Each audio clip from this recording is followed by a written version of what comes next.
lifestyle. Sports cards and we live now. Jeremy Lee in the building and every guest that you ever needed. Sports cards after hours keep the hobby heated. Updates, hobby talk like you never seen it. Sports cards live and none could ever beat it. Sports cards is a lifestyle. Sports cards and we live now. Welcome to another episode of Sports Cards Live with your host, Jeremy Lee.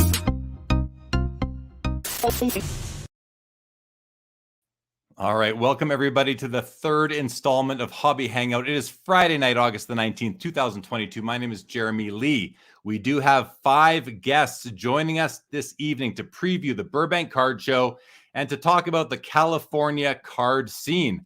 Tomorrow night on Sports Cards Live, 10 o'clock Eastern, our guest will be Brian Pirup. He has a huge TikTok following.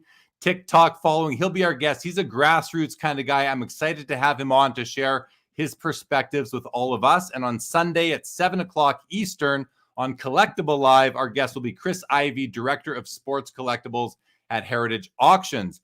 As always, tonight, your comments, your questions are in play. So hit us up in the chat. And now let's bring out the panel for tonight. We are going to start off by bringing up Rob Veras, the card father from Burbank Sportscards.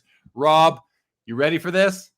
Born ready, brother. Let's go. You are. All right, let's bring out FD. What's up, rolling with FD? How are you? What's up, Jeremy and Rob? I'm happy to be here. Good to have you, FD. Let's bring out Brad, the comeback card investor. Brad, good to see you. You're looking chill. What's going on? Doing great, Jeremy. Thanks for having me. You bet, Brad. And we have Mark, ultimate pastime, first-timer on the show. How's it going, buddy? Awesome, guys. Thanks for having me. This is going to be fun. Yeah, you bet. It's great to have you. And last but certainly not least, Coleman Cards, Michael Coleman. How are you doing, my friend? Doing great. Jay Lee, thanks so much for having me on. It's so cool to be on an episode with so many great people in the room. This is awesome. Yeah, you bet. It's awesome to have you guys. First of all, I have a couple of thank yous. First of all, I want to thank my friend Joe Perot from Santa Cruz. I was chatting with him the other night. I said, I'm going to do a Hobby Hangout episode on Friday, but I don't really have a theme. He goes, well, Burbank Card Show. I said, duh, obviously Burbank Card Show. And then we started talking about, well, all these names started popping into my mind, and I sent out about 7 invitations, and here we got 5 of you guys on like that. You guys got back to me really quick. I want to thank you. I'm sure the audience is grateful. So that's just the courtesy of the Southern Californian card scene right there. If that's indicative of anything, that's a good one right there. So wanted to mention that. Thank you all for coming on. Rob, we only have you for the first 10, 15 minutes. So I want to start with you and really, you know, you're one of the brains behind the Burbank Card Show. It's the first iteration of the show. It's going to be next week. It's a Friday, Saturday, Sunday show. Why don't you just start off letting us know kind of what was it? How did you identify the need for a show like this to pop up in Burbank? Well, for a while now, I've kind of wanted to do a show, just a small thing for my customers. And Jay, one of my partners, was up here, and he does the Brea show as well as the Westminster show. And he was up here, and I just casually asked him, I'm like, did you ever think about maybe doing a show up in Burbank? And he's like, what do you mean? I'm like, let's partner up. Let's do something. I think it's kind of the perfect location. We have an airport literally across the street from the Marriott. And he was thinking big from the get-go. And I'm like, I was thinking something smaller. And he's like, well, this is the biggest facility in Burbank. I'm like, whoa, wait a second. When did we get to this level already? But the bottom line is it costs about $800 to get your feet on the floor at Dallas. It costs about $1,500 to get your feet on the floor in Atlantic City. That money evaporates. It goes to the airlines. It goes to the hotels. Southern California, I apologize to any other part of the country, but Southern California is the best card scene in the country, and it's not even close. So why isn't there something here for our folks that they don't have to fly to Dallas or Cleveland or Chicago and that money evaporates? Let's bring people here. Let's bring national level dealers here. And I'm more the brand of this. I'm not the brains. I have no idea how to run a card show, and I still don't. I'm leaving that to Jay and EJ, but it's sold out. Everyone's talking about it, and we want to get through it. We want everyone to have a good time, and hopefully we can scale it over the next couple of years where it can be something that is very exciting going forward. So what's the plan then, Rob? Is it, I mean, depending on the success of this one, which it seems like it's already successful if it's sold out, but what are the plans? Once a year, twice a year moving forward? At least twice a year. The problem is there isn't a really huge space in Burbank, and we wanted to call it the Burbank Show, but we could go elsewhere and still call it that. The plan is to be able to scale it and to find a facility where we can take it to 40,000, 70,000, 100,000 square feet, whatever the community wants and demands, and whatever kind of support we get from the sponsors as well. We want to kind of bring back that Anaheim feel, that LA Convention Center feel. There's really no reason why we can't do it, but we need to get through the first one. We need to learn what was good, what wasn't good, and start getting some commitments and try to do it in February and maybe try to do it in August, September, like 6 months. We want to have one for the snowbirds, and we want to have one that doesn't directly conflict with the national, maybe having it a month before or a month after.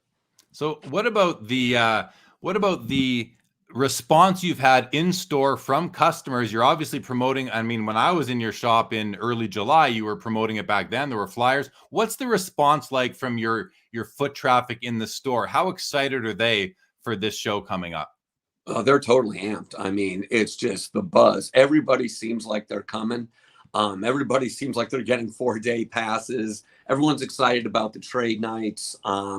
And the thing is, they're like, Rob, what are you bringing? I'm like, I'm really not bringing anything. We're kind of keeping the store intact as an extension of the show. Ryan's coming with money to buy, and we're literally bringing the largest selection of singles ever at a show. A quarter a card, by sport, by year, inserts, parallels, rookies, just the ultimate bargain boxes, because we want all price points. We don't want just crazy stuff on the floor. We want people spending hours going through cards as well. So the buzz is just ridiculous, and I'm so excited. I did have a nightmare the other night, though, that literally no one showed up. I just literally, it was just one of those surreal things where I woke up in a cold sweat going, whew, that was just a dream. Too funny. Yeah, I have similar nightmares where I have an exam, like I'm in university. I have an exam I never studied for. It's like, what? I've been out of university for 30 years. In any event, so you mentioned that Ryan's going to be there with money to spending some money. So he'll be competing with guys like Mark, guys like FD, who are going to be rocking the floor, looking to buy cards as well. FD, start with you. Like, what is your expectation for the show, and how, like, are you pumped about this? Are you happy that Rob and his partner are doing this? What was your response, your reaction when you first found out about this show and just the magnitude of it? Oh, I'm stoked. I've talked to EJ. I've talked to Jay. Since I've heard about this, since it was first announced, I'm extremely excited. I moved to LA about 12, 13 years ago. And when I got here, I thought LA should have this kind of show coming to LA. And when I went to the National last year in Chicago, I kept thinking about LA as a place for something like this to happen. I'm excited that Burbank, Rob, Ryan, everybody's bringing this here, because it's going to be a dynamite. I have no doubt. Right on. Let's hear from you, Mark, because you're in the same sort of shoes as FD. We'll be working the floor, looking to buy up some inventory for yourself. What was your response when you first found out about this show? Oh, I was really excited because, like Rob mentioned before, he talked about the Anaheim Convention Center vibe, the LA Convention Center vibe, Hollywood Park vibe. A lot of these guys who are in the business right now don't know what that vibe actually is. So I'm excited for these guys to get to experience it. So it's like some of these guys who have never been to Dallas or to the National, like they're going to get to experience it in their own backyard. Right on. So it's great to hear you guys excited. Before we get to Coleman, I want to go to Brad, because Brad, you're in sort of the same shoes. You are on mute, by the way. You're going to be walking the floor, checking out the scene. What is your goal or mission for the show? Are you looking to buy, or are you just looking to network? What are you going to be doing there? I mean, I think one of the coolest things about the different card shows here in LA is that there are so many of them, and you can go just to window shop. You can go to meet your neighbors. You can go and find something rare and different, because I think this is the mecca of the hobby, just in terms of the amount of shows, the amount of card shops that have just opened in the last 2 years is insane, and there's enough business to support it. And so I'm looking for different things. I'm honestly kind of tired of just basketball cards and football and baseball. I love the obscure stuff. I love it when I see a favorite musician that I didn't even know they had a card. So that kind of stuff is intriguing me, and I'm seeing it more and more at the different shops I go to here in LA. So I'd love to see how big this show is, because the reason why I felt fine not going to Atlantic City is because, one, it's Atlantic City. Two, it's $2,000 to go from beautiful Southern California to, I don't want to diss AC, but it's hard to top beautiful Southern California to go anywhere. And, the ability to bring something so big close to home just makes it so much easier to not feel obligated to go to these other cities that are across the country. Yeah, I think that to me is one of the most important things, is that, I always say I'll go to the National no matter where it is. However, after this year, I will go to the National no matter where it is, except Atlantic City. And that's nothing against some of the fine people of Atlantic City, but just not somewhere. It's tough to get to is really the biggest thing. It's at least a full day of travel each way for a lot of people. That's why I love Chicago for the National. It's central. It's a major hub for just about everybody, even though it can be expensive with flight and hotel as well. Brad, you mentioned, some music cards, non-sports cards. Can we expect to see, and I'll actually go to you, Coleman, on this, because you're the one guy on the screen other than Rob who's going to be set up as a vendor at this show. And assuming you know the scene down there, are we going to see a lot of music cards, any Hollywood type cards, more so than we would elsewhere, because this show is in Southern California, like basically in LA? That's a great question. I'm not too sure on that. I know once in a while I'll see stuff like that at the local shows. I don't know if we'll see it like at a greater scale. Most of the people I know that set up at the local shows are pretty heavy just in the sports cards. But there's of course like the Pokemon stuff and the Magic stuff and there's a couple other, alternative type of cards and stuff. So I see them. I do see like, Frank Sinatra cards and stuff like that. There's a guy that goes to the shop named Agassi who has some pretty cool, like old school cards like that. I think he had like a Frank Sinatra. He called it a Frank Sinatra rookie card or something like that. It was kind of cool. But yeah, not too much that I know of. It's funny you mentioned Agassi, because when I was in Rob's shop for the first time, which was March of this year, I'm standing around, I spent about 2 hours looking at all the showcases, and this guy we started chatting. It ends up being who you're talking about. It ends up being Agassi. And I quickly realized that he was known in the shop. Rob, you knew him by name. I'm sure you knew most of your customers by name, which is it's that whole Cheers vibe. It's just awesome. It's just nice to hear his name, because he was super nice and friendly. And I was happy to meet Agassi. Rob, you got to run right away. So why don't we just put that same sort of question to you? What are you expecting in terms of like selection for the floor walkers, the customers, the collectors, investors walking around that might be different from what you saw? Because you and I, we shared a cab one night in Atlantic City. What do you think we might see different in the Burbank show? Well, I think that just the selection of cards and the rotation of cards that we have out this way. You walk in my shop, literally you walked in yesterday. Today, you're seeing all kinds of fresh inventory. We're bringing in some of the biggest hitters from all over the country. The things that they had at the National, chances are it's totally different what they're bringing to Burbank. And that's really exciting. I think that we're going to have guys selling dollar cards, quarter cards. I want something for everybody, basically. And again, our shop will be open the whole time that the show's going on. And we've worked extremely hard here that if you're coming in maybe the day before, the day after, you want to see our store, we'll be fully staffed, fully stocked as well. But again, we want to scale this. The National's not coming back to LA until at least 2026. We're hoping that we've kind of planted a flagpole and it's something that we can scale up. And they might not even come here in 2026. We'll see. But over the next 3 years, we want to build something special and build a community and just work together with everyone. But on that note, the card mother is already at the restaurant and she wants the card father there. Jeremy, thank you so much. Can I get on again one of these days? Yeah, you bet, Rob. We'll definitely be in touch, and I look forward to seeing you next week at the show. Thanks for making some time here tonight. Give our best to the card mother, and enjoy your evening, Guys. I'll see you all next week. Yeah, Coleman, Rob. I'm sure I'll see you tomorrow, Coleman. See you now. Out. See ya. Bye. See ya. Thanks, Rob.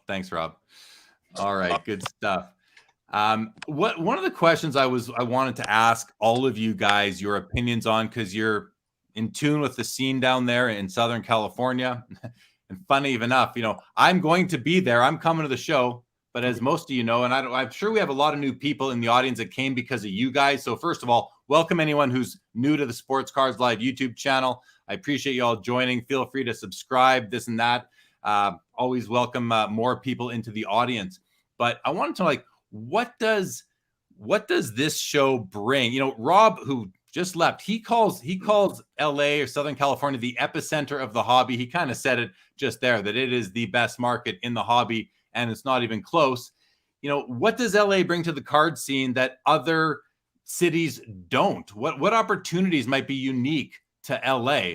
And who should we start with on that one? Let's start with you, Mark, because I think you've been around quite a while. I know that because we have, my brother, and he's let me know that you've been around for quite some time. So why don't you take that one to start? So I think what this show is going to bring is going to bring variety. It's going to bring different stuff to the LA market. We have so many shows here, and we're so lucky to have so many shows, but it gets to a point, some of these smaller shows, it gets very repetitive. I don't know how much Optic, Prism, Select, Mosaic you could see at one show. I like to see a variety. And I think with Burbank bringing this show, it's going to bring some nationally ranked dealers. And I think they're going to bring some good stuff. And I think it's going to be a great opportunity just to network. And I always like to tell people that you could go to a show and you may not buy anything. Well, it doesn't mean that it was a waste, because if you meet people and build these relationships with people, it's going to go a long way. So even if you didn't buy something from somebody at this show, you may have met them, talked to them. You see them again at another show, you may do a deal that may lead to something in the future. And I think that that's what this is going to bring to the LA hobby and to the LA community, is going to bring a lot of networking opportunities and a lot of chances to build new relationships. Right. I'm back to you, Brad, for a minute. I want to ask your thoughts, because I've seen, I follow you on Instagram. I watch your Wednesday show with Dustin Off Centered. I enjoy that every week. What about the fact that there are so many celebrities, there's so many professional sports teams? Is there any opportunity for the hobby to grow out of the Southern California region because of all the celebrities that live in the area? We've got Jeff Garland is going to be set up at this show. He was on Curb Your Enthusiasm with for several years. So what do you think? Is there a celebrity effect out of the LA area? I think bigger than celebrity effect, it's media effect. You have a lot of personalities. I hung out with the Oppenheim brothers from Selling Sunset, and we talk all the time about cards. I have no clue that they were into card collecting, but they were huge collectors. There are a lot of people that have massive reach that can really blow up the hobby in different ways that someone in another part of the country without that exposure would be able to do. So I see media, which ties into influencers and whatever. And the other thing is just there's so much money. When the average house costs $1 million or 900,000 in LA, well, that means that there's a lot of people having to make more money, and a lot of big time entrepreneurs and stuff like that, where the amount some of these people spend is just absurd on breaks, on cards. So I think you get some of the best cards out there here in Southern California, because that's just where there are homes that are $50 million, $100 million. There's billionaires everywhere. And so that, with the resources, I think makes LA a very special place. And it could really blow up because of what people here could do in terms of extending the reach worldwide. Wow, good stuff. Good thoughts there. And I appreciate you taking the question and making it make sense more in terms of the media piece. Good stuff there. FD, we're going to go to you now. Coleman, you're on deck. FD, you said you've been there for 12 years. Where were you before you moved to LA? Oh, I moved around through school and work. I was born in Chicago. I've lived in Minnesota for a little bit, lived in LA, went to Detroit, came back to LA. So I've moved around for different opportunities at work or advancing a career. But I enjoyed living in LA. And you've been in the hobby your whole life, or? I've been in the hobby since I was 8 years old. Yeah, First so started you're collecting Don Mattingly rookie cards in baseball. But to go back to your question, though, I think this is going to be a great show. I'm excited about going back to what Mark just said. You know, I always tell people when you go to a show, it's not that the gym cards that are on the table, it's the gyms that you're walking by while you're at the show. Meet and greet people. I'm really big on trying to build relationships with everyone. And I think this is going to be a show where you're going to have people coming to the show that may not have come to an LA show before. And I kind of consider, I go back to playing sports, you know, we're on home team right now. Everybody that's here kind of goes to big shows in other places. People are coming here now, and we're going to help host Burbank. Meet and greet people, talk to people, get to know more about them, and let them know what a show of this caliber in LA is going to be like in the future, because this is just the beginning.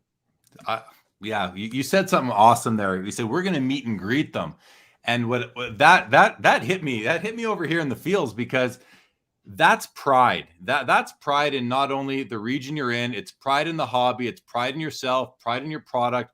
It's pride in your place in the hobby, and it's also it's just inclusive, and I'm all about inclusiveness in this hobby. That's an inclusive thing, and I kudos to you for taking that approach. So I know you're going to have that mindset in the room when you're there.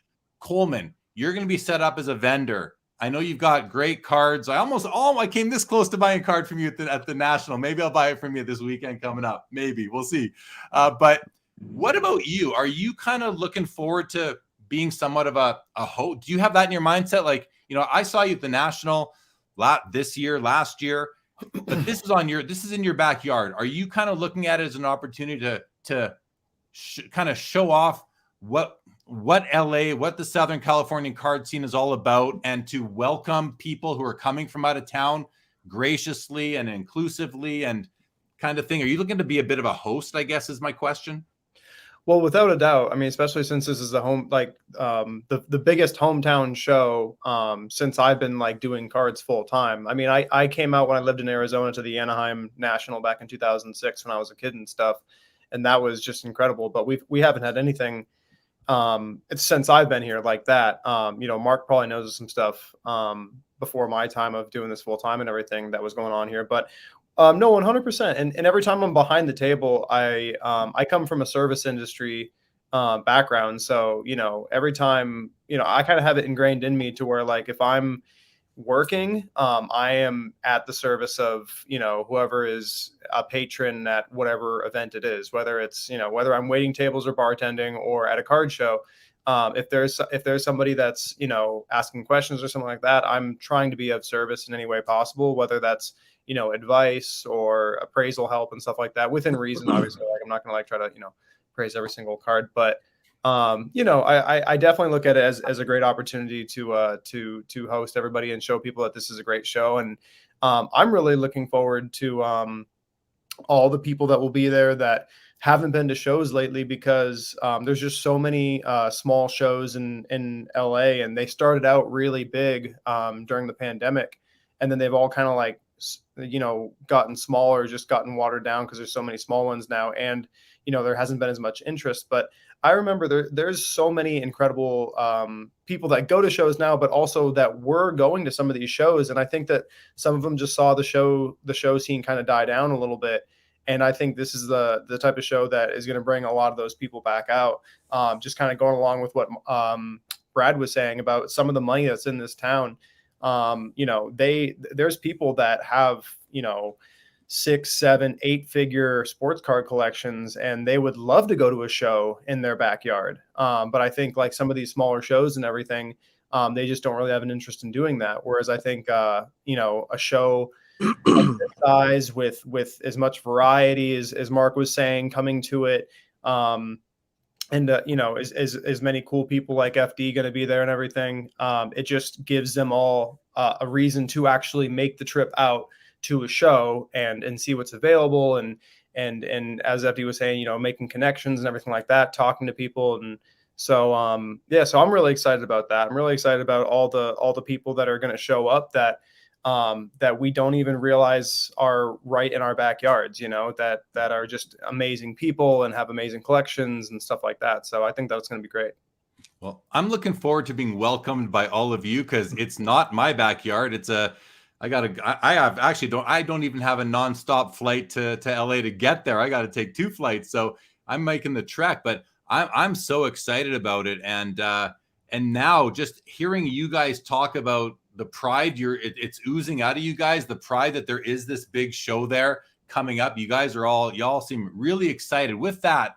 And just again, talking about the LA card scene, the SoCal card scene, Mark, to you now, without this show, there is still, I'm assuming, and I've watched, Mark, I watched you go to Frank and Sons. I've watched a bunch of Sasha T's vlogs going to all the different shows around. Brad, I've seen you go to show. I've seen y'all go to shows on all of your guys' content.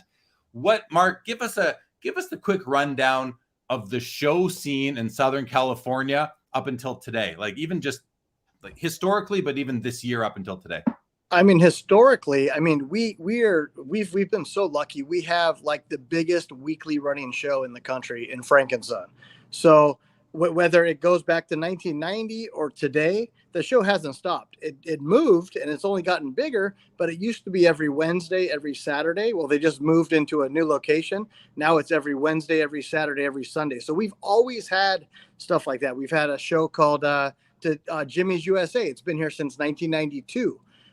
So there's always been a ton of shows going on. And then when the pandemic hit and things got bigger and stronger, what happened was you started seeing more shows pop up, and now we're like inundated in shows, and we have honestly more shows than any of us can hit at one time within probably a 60 or 90 mile radius. And you just have to pick and choose which ones you go to. Like I said, there's so many going on a weekly basis that you really have to decide which ones you're going to hit. Yeah, that's a good problem to have when you're, although it might dilute some of the product, and there's so many marketplaces in the space right now, right? And there's always more marketplaces coming about. It's harder for any one marketplace to attract all the eyeballs, and therefore I think that's part of the reason why we've seen some of the trends we've seen in the hobby in terms of values over the past 5 or 6 months, along with other things. Go ahead. So you're talking about trends. Like the biggest trend that I've seen are trade nights popping up everywhere. I'm not kidding you. Somebody could say, hey, we're doing a trade night in a Taco Bell parking lot, and there'll be 300 people there. Like people like have cards will show up. You know what I mean? It's just like that. It's so crazy. And social media is so powerful that all it takes is for a couple people to repost it, and before you know it, you have this huge event going on. And it was just a trade night. It doesn't cost anything to go there. It's just, friends hanging out, chatting up sports cards and buying, selling, and trading cards. And I think trade nights have been probably like the biggest trend that I've seen since like the whole show scene. Yeah, no doubt. That's they certainly have. Last night on the show I did here on the channel, I wore my trade night shirt from the 2019 National. Couldn't make it this year, had other commitments, but I'd still like to get one of those shirts as well.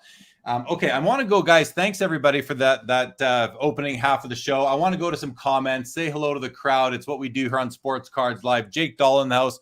What is going on with you? Toa is back. Good to see you, buddy. Rocco Rosado, loyalist. Always good to see you. Michael Ham says, this might be hobby overload.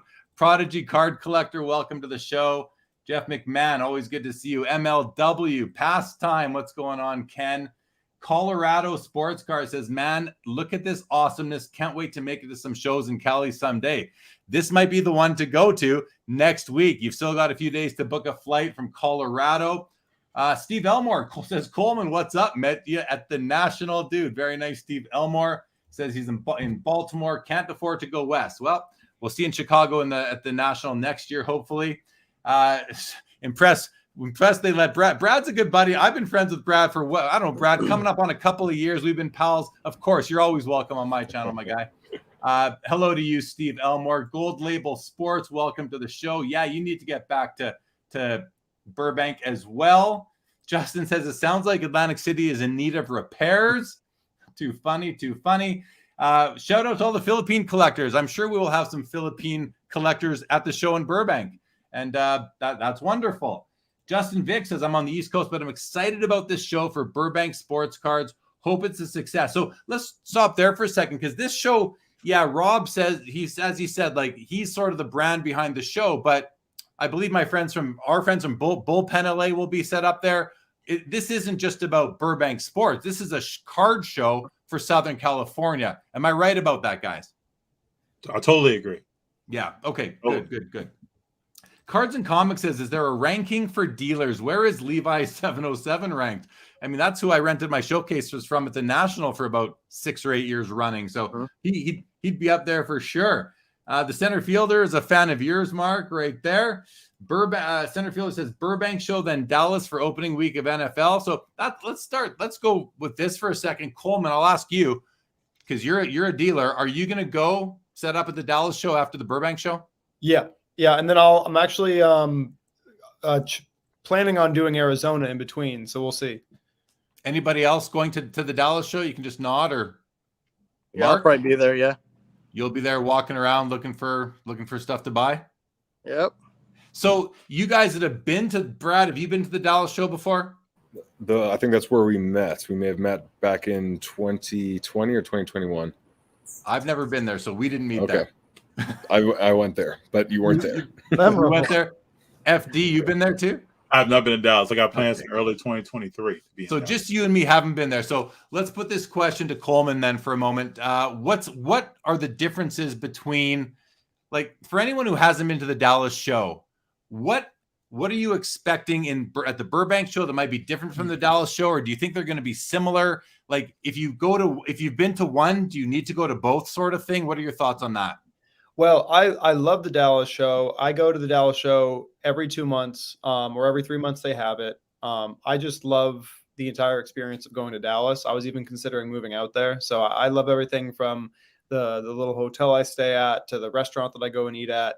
I love the vibe out there, and I love the show. I think it's a really great show. But that being said, it's a show that, happens every 2 or 3 months. So it can get a little bit stale. So sometimes, every show is not as good as the last one, perhaps. And sometimes there's a couple of off shows. But that being said, with the Burbank show, I expect this one to be a little bit more reinvigorated, not reinvigorated, but invigorated, because there's going to be so many people coming for the first time. And I think it's going to bring a lot of people to the show. So I think that they're both different in the way that you kind of have this Burbank one just starting, and then you have the Dallas one that's been rolling for all this time now. So I think they're both very worth going to. I think, though, if I had to pick pick one, I would definitely go to the Burbank show, just because it's kind of the unknown. We don't know exactly what it's going to be like. But it looks like it's going to be pretty good. Whereas the Dallas show is a little bit more, cut and dry. You sort of know what you're getting with it. Yeah. Yeah, no, that's a great response. And I suppose one of the things that we don't know yet is well, we do know, because they've done a great job on social media with who's confirmed for the show, or committed, as they're putting in there on the Burbank show's social media. But I guess that's something that a lot of people are going to see for the first time, is this particular mix of dealers. And when I made the comment earlier that, like, if you've been to Dallas, do you need to go to Burbank? I didn't mean that, because every show is going to have its own mix of vendors and therefore products. So obviously no two card shows are the same. Mark, what about you? Any differences specifically that you think we're going to see between for people in the audience who have been to the Dallas show or the National, between that and this show this weekend? Personally, for me, I've only been to one Dallas show. It was a great show. What I saw a lot of super, super high-end stuff when I was there, where I think Burbank is going to bring something in for everybody. And like I said, it's just my opinion off the one show that I went to. It was an awesome show, and the promoters do a hell of a job, with the setup and everything like that. So my experience of the first show, super high-end stuff, it's great. I buy some of it. It's not my forte. I like to go after a lot of the Hall of Famer autographs and stuff like that. I call it a little bit more safe stuff rather than a lot of this new modern stuff. But I think what Burbank is going to bring, especially what Rob was talking about, he's going to have, what do you say, million cards or something for a quarter. That's something for everybody. So I think the way that the market's gotten, I think a lot of people either are intimidated to go to shows, or when they go to shows, they're intimidated because they feel like they can't buy anything and they can't partake in the whole collectability aspect of the game. And I think that Burbank is really going to open that up and really have something for everyone. Right on. You mentioned like 1 million quarter cards. If Dr. Beckett is coming to the show in Burbank, and I don't know if he is or isn't, but if he is, that's where you'll find him. I'm sure he could use up to probably a week or two if there's that many cards to be through. Although he was just at Burbank Sportscards itself recently, as we saw. Mark, something else that's pretty exciting, especially for me, because I'm good friends with the whole team over at Tag Grading, and they are actually launching at the Burbank show next week. And Mark, I'm talking to you because I saw on your Instagram you were at the Tag Grading facility today. Anything you want to share, what you heard from them, what their plans are, or what you saw, how they're looking? Anything you can say? Yeah, I mean, if you guys have watched, I mean, you did a 5 or 6 episode series on Tag Grading. They're friends of mine. I like to support everybody. What they're doing is just unbelievable. You've seen it firsthand, Jeremy, and I don't think that people can like believe what they're doing, because if you told somebody what they're doing, there's no way you could explain it until you actually see it for yourself. So I'm excited for what they're doing. It's a tough time to get into the market as a new card grading company. It really is. And the respect that I have for them it's something totally different. And I'll say it on here. They had a corporate booth at the National for the last 2 years that they gave up because they didn't feel like they were 110% ready to start their business and to go into business. And I respect that, because the last 2 years they could have gone to the National and just done a major cash grab, and they chose not to until they got their business where they wanted it to be. And I respect them for that. But yeah, it's crazy, and it's a tough time to get into the card grading industry right now. But you know what? I think you guys are going to be surprised at the Burbank show with what they're going to be offering. That's great news. Really, I'm excited to see it for myself, for sure. I'm a big fan of theirs. Obviously, I did do 5 episodes with them to help introduce them to the hobby. And in any event, looking forward to that for sure. You're back. We got you, Mark. The next thing I want to ask you guys about, and we'll go back to the top row here. And Mark alluded to it now being a difficult time to launch a company in the hobby. Seems to me like the hobby is still thriving. Like there's still the same amount of transactions, just the prices are down, Sure. a bit to a lot, right? So I'm sorry, I didn't mean to cut you off there. No. But so when people say the prices are down, it's crazy, because if you look back to what they were for so many years, like I always use the example of like the Kobe Topps PSA 10, the paper Topps card.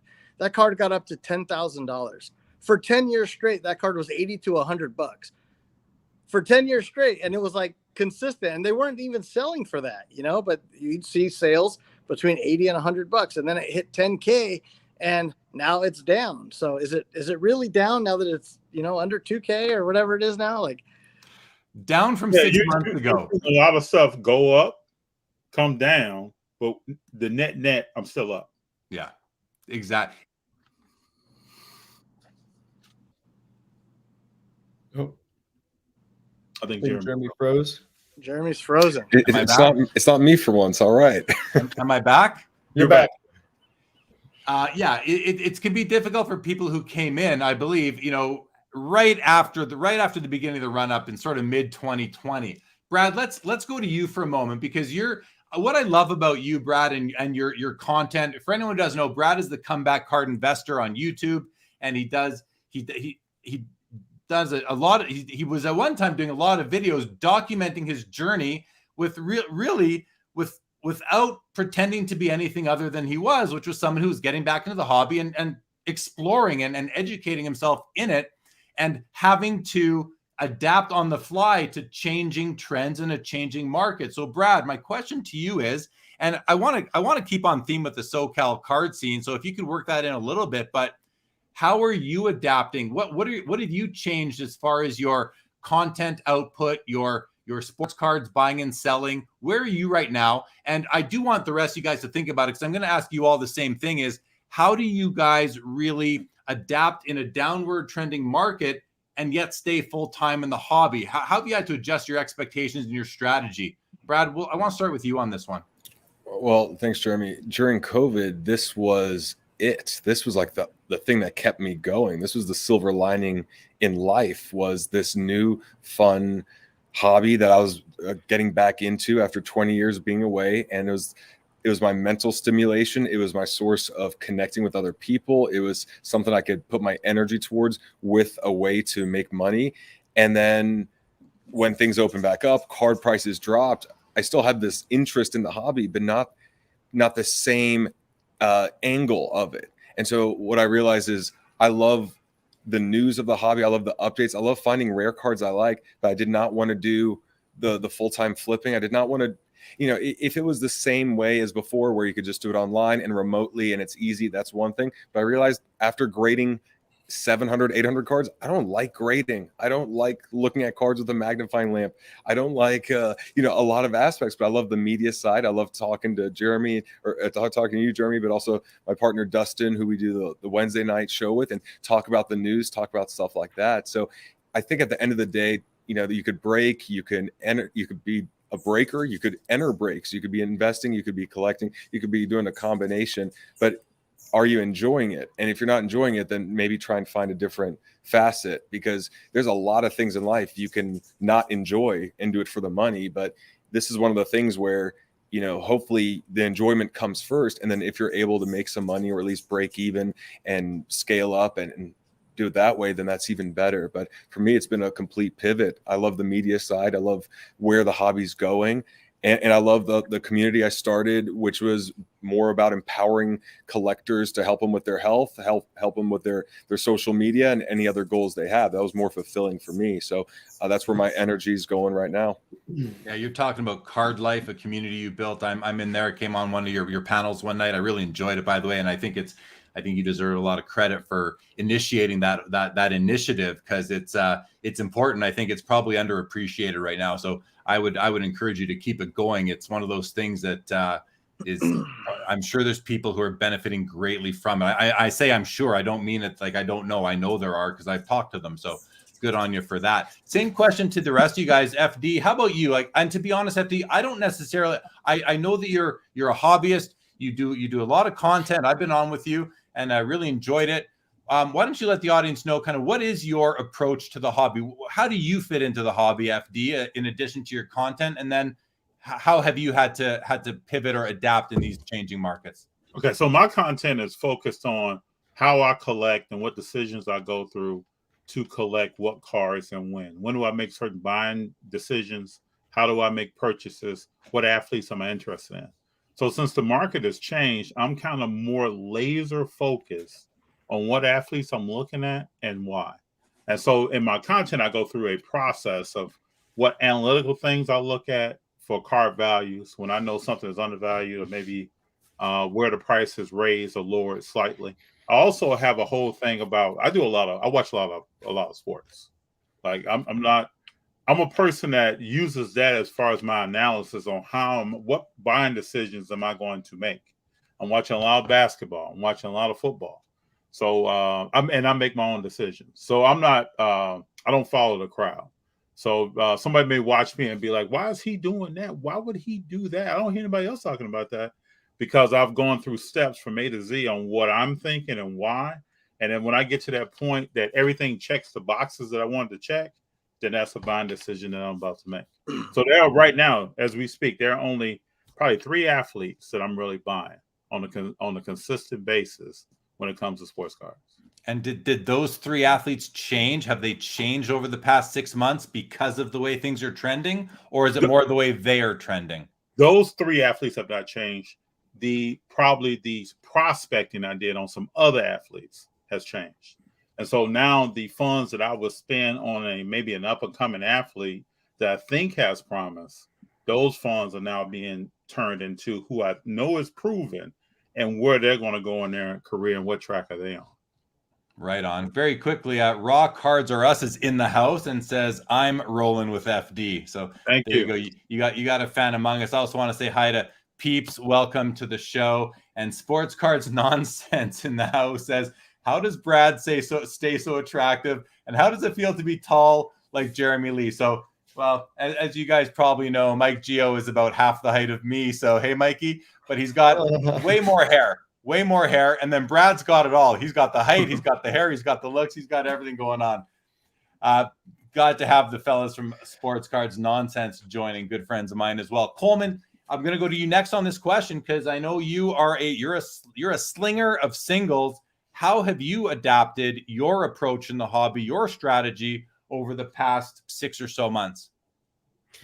I've just kind of tried to get much more focused on cards that are truly desirable from a collector standpoint, that are rare, that don't sell a lot. Yeah, because I mean, there's cards that I got last year that are worth a quarter or 30% or 40% of what they're worth now.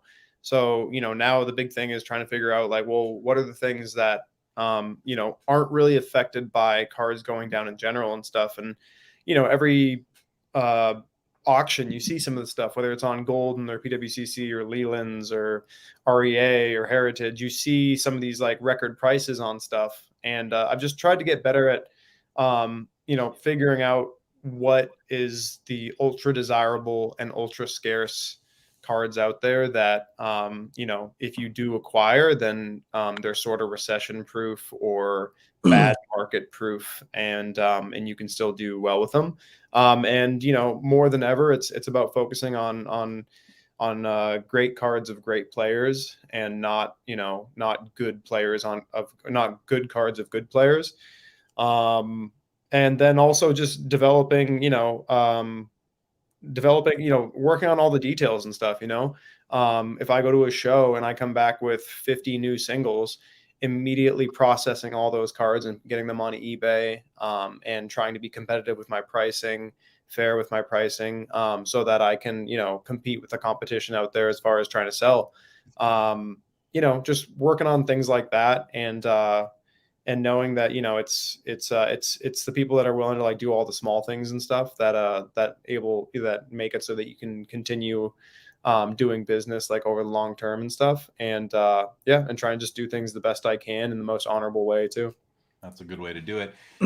Is it fair to say, Coleman, that, because what you said is you're now focusing more on rarer cards, scarcer cards, less of fewer commodity type cards, I suppose, is one way to potentially put it. And is it fair to say, though, that, the last couple of years were sort of the training ground, the training period for a lot of people who are in the game full time now? And by that, I mean, number one, learning how to deal in the hobby, making the connections, but also learning the cards, learning the products, the sets, what is important, what do people like, and what do you like? What do your personal clients like? And now you're kind of refining everything you learned over the past couple of years, and you're using that to adapt into your current strategy. Does that make sense to you?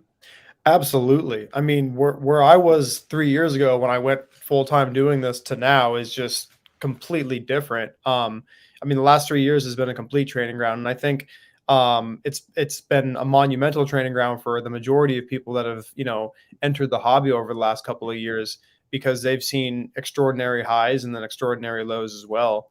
So yeah, I think it's been that it's huge. One other thing too is just connections too. Like there's so many people in my circle and stuff that know so much more than me, but that are readily willing to give information, because it's a reciprocal thing where we're constantly helping each other out. And to have all those type of people in your circle and stuff can be a huge difference when it comes to being successful with cards and everything. Because at the end of the day, there's so many different cards, there's so much information and so much to know. It's good to have a lot of really smart people around you that are better than you in a lot of ways. For sure, you can learn a lot from them. So Mark, over to you now. Same question. So I mean, all three of these guys said very, very great stuff in regards to what they're doing for the hobby, to adjust to it.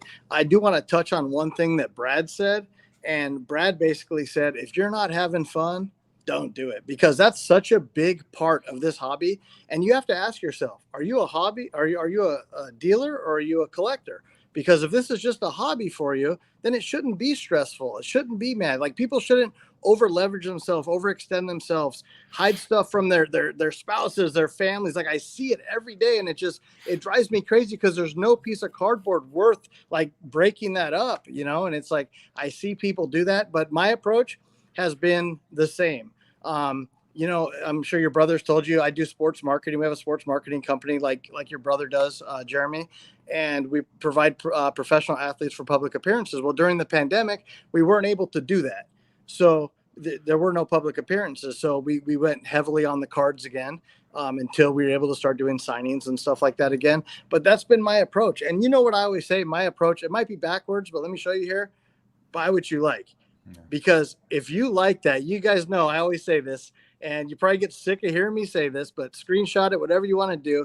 This is everything when it comes to the hobby, because if you like something, no matter what the internet tells you it's worth, no matter what somebody else tells you it's worth, it's always going to have that value to you. Well said. Collect what you like, buy what you like. Definitely makes sense to me. So I appreciate that comment greatly. Now, I'm going to stick with you for a moment here, Mark, because you cruise the card show scene in Southern California.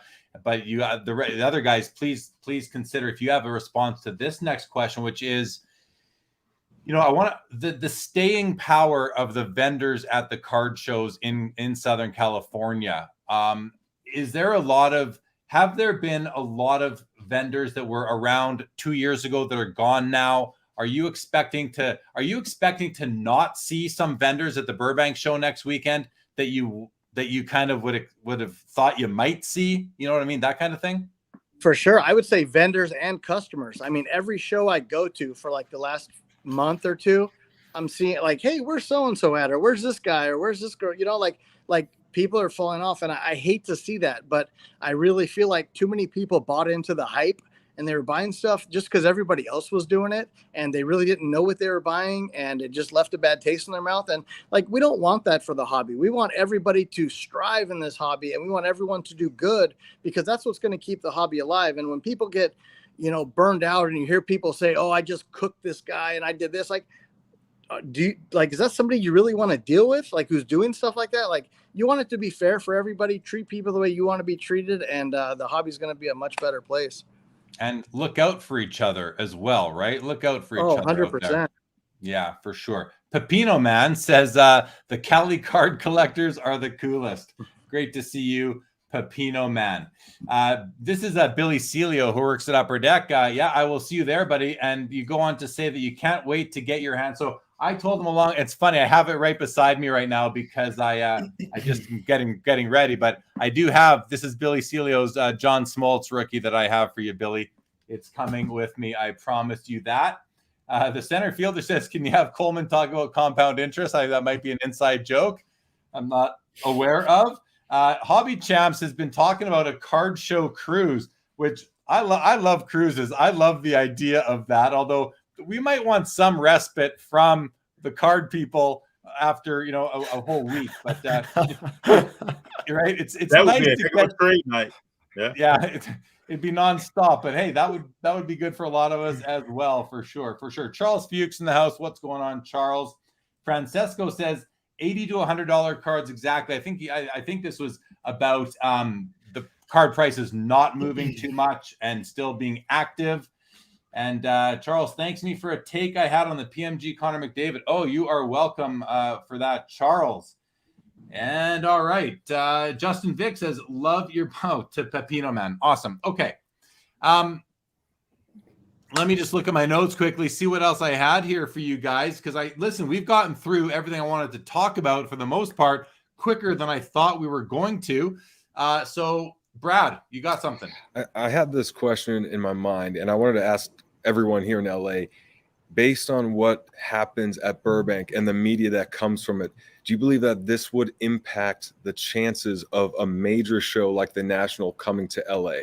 As in, if this is a home run, if there's a lot of media, do you think that kind of sways the voices in terms of, well, we need a major card show, not just Industry Summit or Mint Collective in Vegas, but if this looks amazing, do you think it would have any impact on a national or equivalent show coming to the West Coast? Or do you think there's zero influence? Who'd like to go first on this one? Put up your hand if you go ahead, Mark. So I think that the national is ready to come back. I just think they have committed for the next, couple of years. And like Rob said, it's not even a chance till 2026, I think he said. But I think definitely that they are well aware of the market out here in California, and they're definitely they want to bring it back. I know there's some new blood on the national board who is definitely on board and wants to bring it back. And it's these older East Coast guys that don't want to come west. Well, it's about time that they're going to have to start doing that, I think, by 2026.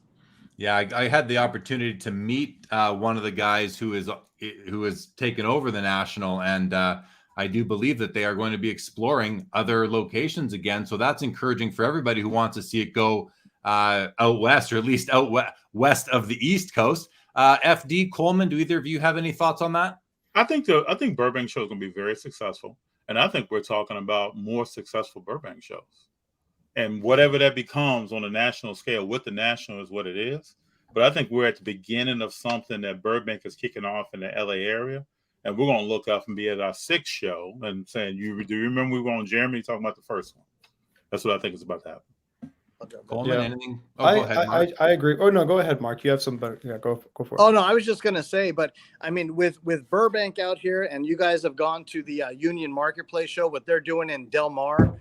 I mean, it's amazing. So you got Burbank up here, and you got Del Mar down here, and if these guys if they bring everything together and do one big thing at like Anaheim Convention Center or something like that, or LA Convention Center, and brings like all of Southern California together, I mean, it's going to be something like the hobby has never seen before.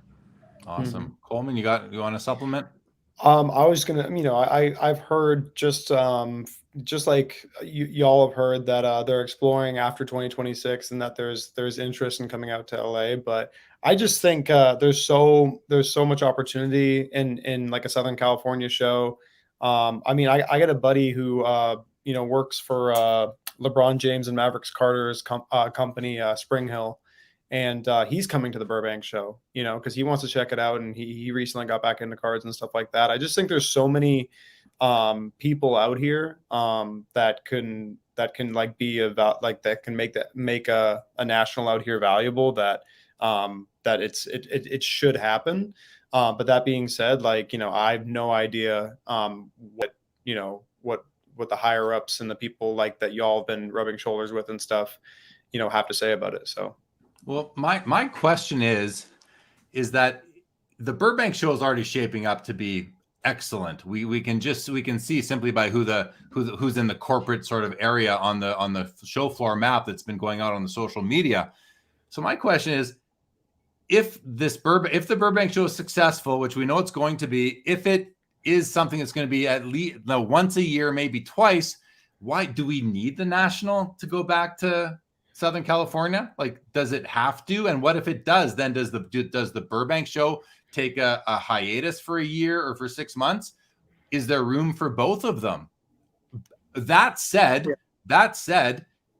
I would think that the people who are running the national from 2024 or 2024 forward, I would think that they are going to be at this show as part of a scouting venture to see what the scene is like in case they do want to come here.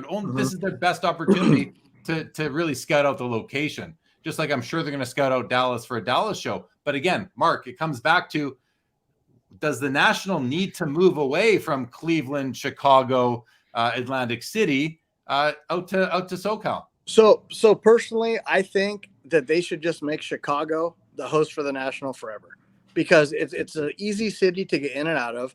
It draws a huge crowd. It's very convenient. But I will tell you this about the Burbank show, and I've been talking to Rob and EJ and Jay, and I'm going to tell you my thought on this. And I think this is a stepping stone. This location is a stepping stone for them to do something really, really big in the future. Like this isn't.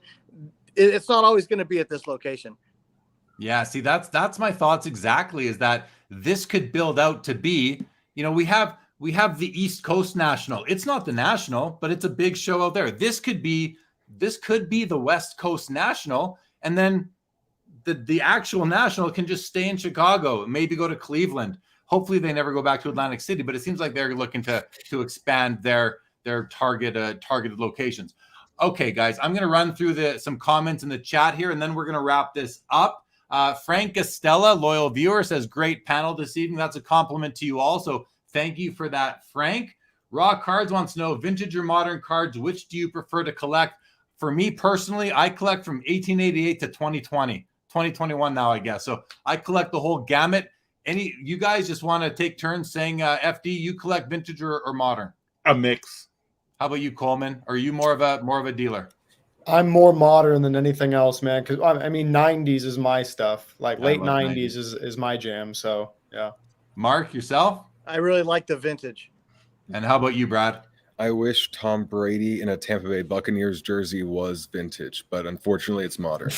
Carl says, I think Vegas is the spot for a major card show. And yes. I agree. The Mint Collective was awesome. And I that's coming back in March of next year, and hopefully every year after that. JMF Collectible says, old regime wants the National on the East Coast, but would love to come out West. I think that makes sense to me. Pepino says, I think the National has a huge percentage of returning dealers who don't want to travel to California. On that note, we can use new blood dealers at the National. Very true. Very true. Laura says, look how successful San Diego's with Comic-Con as what could be. That's a great point right there, right? That's an amazing point, actually, because it's true. Comic-Con in San Diego is the biggest of all the cons out there. Toa Hang says Burbank could be the new Dallas card show for the West Coast, or more, or bigger, with more corporate presence, I would think, which, some people like that, some people don't, though. Justin Vick says, make Burbank better than the National. Could happen. JMF says, as long as they never hold it in Atlantic City, I am good wherever it is. That's my position, too. JMF.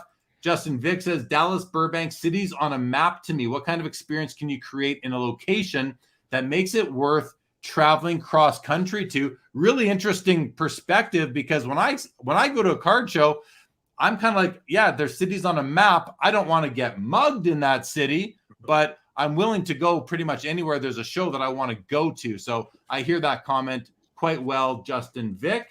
Rick Lyle, I remember the shows in San Fran and the Monscone Center in the 90s. It would be great to bring the National there, or here for you.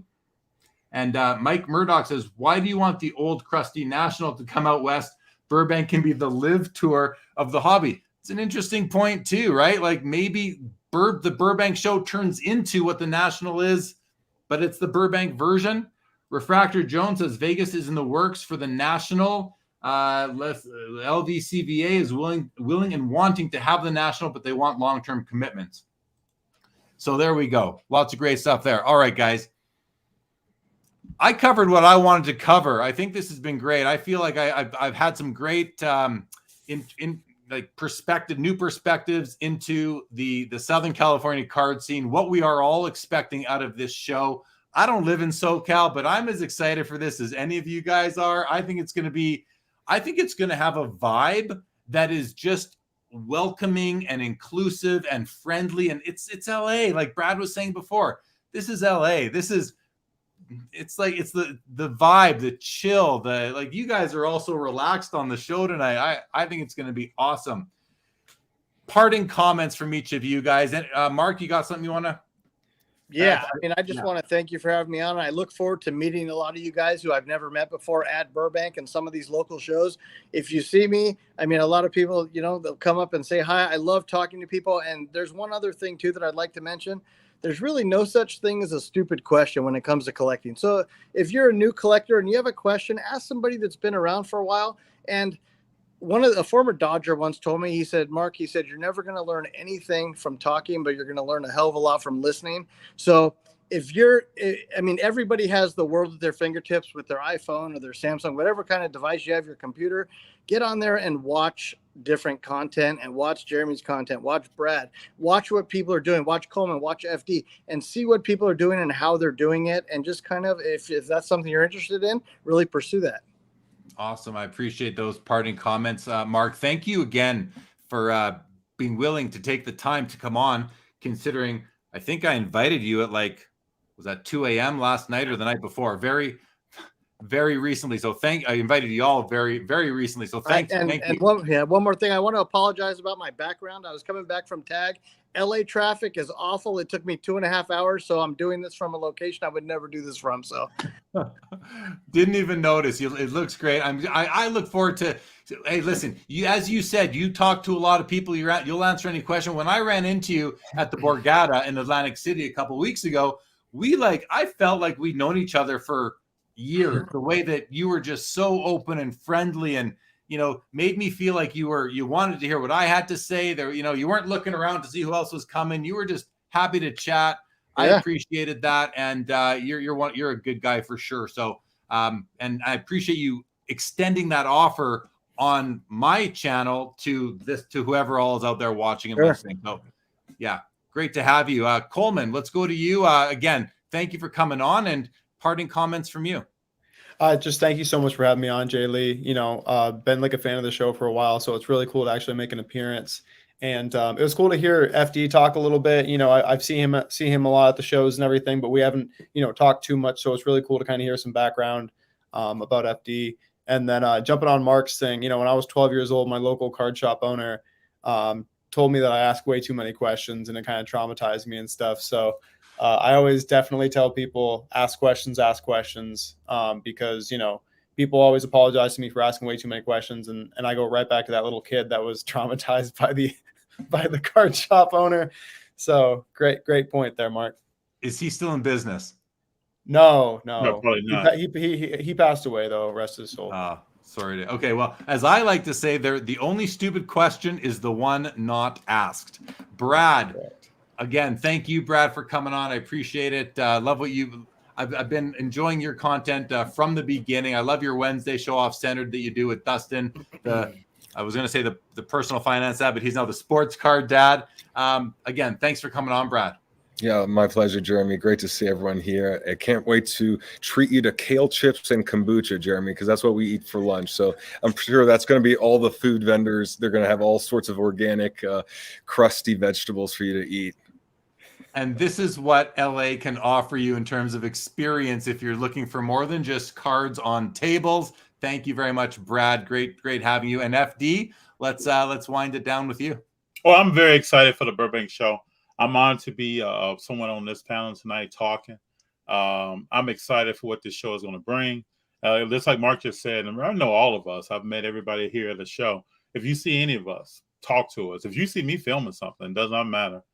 Tap me on the shoulder, say what's up. I love conversations. I love building relationships. Tell me something about yourself. I'm going to tell you something about myself. My 6, soon to be 7-year-old son is going to be at the show. We're going to be walking around. He's excited. We've been talking about this for a long time. Jeremy, all of y'all, I'm going to introduce him to y'all. He'll shake your hand, say what's up, and then probably try to learn something about you or something about the hobby. He told me the other day that he wants to collect sports cards, but I told him if you can learn meeting people, talking to people, and engaging in conversation, I'm already happy. Now, I met one of your sons at the Mint Collective. Is this a different son? That was you met Greg. Greg is my film person, so he's my videographer. He does all the editing. He's 17, just turned 18 years old. But you're going to meet a 7-year-old walking around with all of us. And my whole family is going to be there.